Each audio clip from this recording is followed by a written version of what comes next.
Guys, let's take a look at Mitchell Robinson. He was all over the place tonight. He's going to get the offensive rebound and throw it down, just right place at the right time. And then DeLon Wright penetrates to the rim and finds Mitch for the slam. He's just too big and strong out there. Bridges going to miss this little runner. And then Mitch just tips it in. And then this was the play of the night right here. How about this? Little Euro step, throw it down with two hands on the defender. A 7-1 guy should not be moving like that, especially one who isn't even close to being fully healthy. He's getting there, but he's not quite there. And then Mitch is going to block this. Come on, how are you going to go up with that on Mitchell Robinson? Shamet catch and shoot 3 ball. This was without question the best game of Landry Shamet's Knicks career. He's going to rise up on the pull-up transition 3. Good job by Kolek pushing the pace and then whips it to the corner. Shamet finds OG on the cut who throws it down. Shamet did a good job tonight of scoring and passing. This is a crazy shot. That should not be going in. Kolek finds him again. The hot hand. Shamet on a reload. Knocks it down. Landry Shamet got me hyped tonight, man. Way too hyped. Corner 3. How about Kolek passes up an easy shot for the better one. 3's more than 2. The New York Knicks picked up a 105-91 victory last night over the Philadelphia 76ers. I thought, honestly, this was a pretty solid game. Very, very sloppy. You hate to see 18 turnovers, but at the end of the day, it's a back-to-back knowing that Cleveland is next on the road. ESPN primetime. I didn't expect the Knicks to go out there and win this game by 40 points. I figured that they'd kind of take it easy, and they did exactly that. Let's talk about the takeaways of this game, and the first one is going to be Landry Shamet, who is going to make the thumbnail for the first time this season, and rightfully so. He had his best game as a Knick. I'd even go as far as saying this was probably one of the best games he's had in the past couple of seasons. I mean, he played in 34 minutes. That itself is crazy. I mean, Shamet normally is playing like 11 minutes a night, but no, he was out there for 34 minutes. He was that good. 6 of 11 from 3, 20 points. Now, he should have been 6 of 10, which would be a ridiculous 60%. But he was hit on the, I think it was the elbow by Grimes late in this fourth quarter, and the refs just completely missed it. So that goes as a miss, obviously, as it fell short, hit the backboard.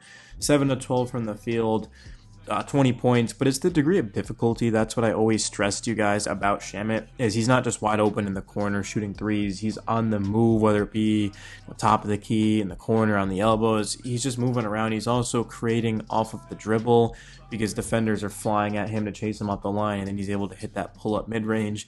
I mean, Shamet has definitely established himself as a legit member of this rotation, even when Brunson comes back and the team is fully healthy. Certainly Deuce and Campaign as well. Shamet should be playing, I would say, anywhere from 10 to 20 minutes a night in that type of range. The second takeaway from this game, in no particular order, by the way, Mitchell Robinson is going to get the thumbnail as well. Certainly could have gone with OG Anunoby. He had another impressive game. But I thought in the first half, this was as good as I've seen Mitch in a long time. 14 points, 14 rebounds. All of that came in the first half. Like, he legitimately was so dominant.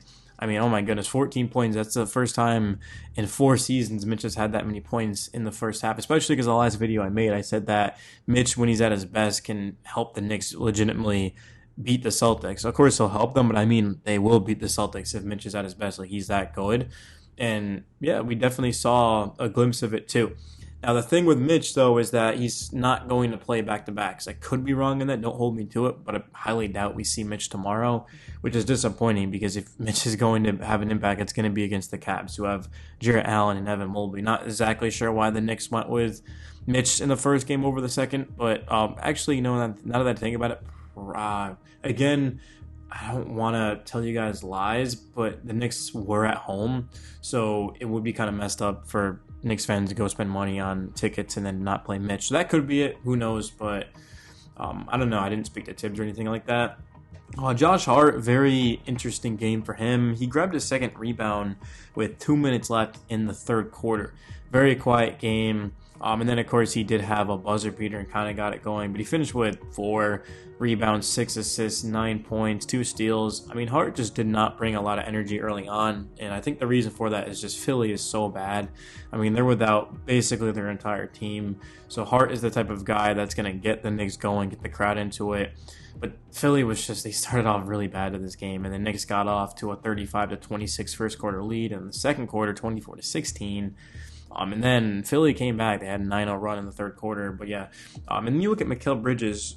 He had an even worse game for his standards than Hart did. He was 1 of 11 in the first half. Did start the second half 4 of 4, got it going. Hit a corner 3 ball in front of Philly's bench.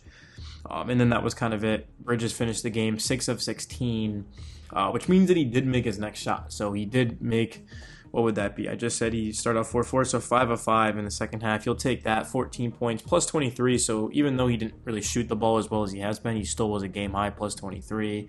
4 assists, 2 boards. Bridges, he was solid, man. He didn't exactly shoot the ball well, but I thought he contributed in other areas. We haven't talked about OG Anunoby. He had 27 points, 5 rebounds, 2 steals, 6 turnovers. Got to clean that up. The Knicks, like I said at the beginning of the video, they had 18. OG did not have an assist, which is pretty rare from him. Normally he racks up at least 2 or 3, but did not have one tonight. I mean, he was also just going to the basket and being a scorer, so you can't really fault him for that. Wright, I thought, had a good game, 12 points. He hit double figures pretty early on in this game. He did a good job of just getting to the basket, whether it be finishing at the basket or finding Mitchell Robinson, for example, for an open dunk. 4 boards, 4 assists. That's the thing about Wright, is when he plays starter minutes, so 30, 33 minutes a night, he's going to give you around 15, 5, and 5. He's done that on his career. So that's why I don't understand why the Knicks just gave him a roster spot and didn't play him for so long. Like, it just didn't make a lot of sense. He should be playing. He absolutely should be playing because his ability to defend, and he's looking good offensively. I mean, he's just too good to keep stashed on the bench.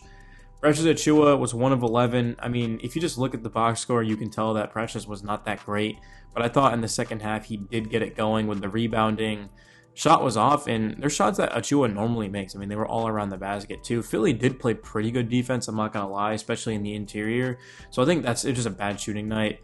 And then Tyler Kolek did have 4 turnovers, which is basically unheard of for him. I mean, he'll normally go a week without even having a couple of turnovers, and he was just trying to do a little bit too much. But then Kolek settled down, started to look for a shot more, and let the game come to him, and finished with 7 assists, 4 rebounds, a steal, a block, and 7 points. Yeah, that's right. There was a Sixers defender that drove to the basket, and he was able to strip it with that good sleight of hand.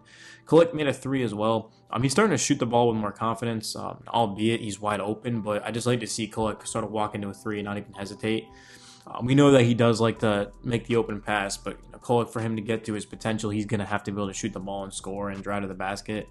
And his defense is, I mean, I don't think his defense was necessarily an issue in this game. I mean, he was going up against a lot of athletic, lengthy wings. That's not a good, fair matchup for Kolek at all. But yeah, I thought he was really solid. He was a plus 12, which means that everyone besides Bridges and OG, I mean, he was the highest on the team outside of those guys, even better than Shamet. So Kolek, when he's out there, is impacting winning, that's for sure. But the thing for the Knicks, though, is, yeah, like, this win was nice and stuff. The magic number is now 3 in terms of locking up the number 3 seed. But the biggest test for the Knicks is going to be tomorrow night. Well, technically tonight. I'm recording this at 1:29 a.m. You guys will be getting it Wednesday morning. But Cleveland, I mean, we're going to have to go to their building.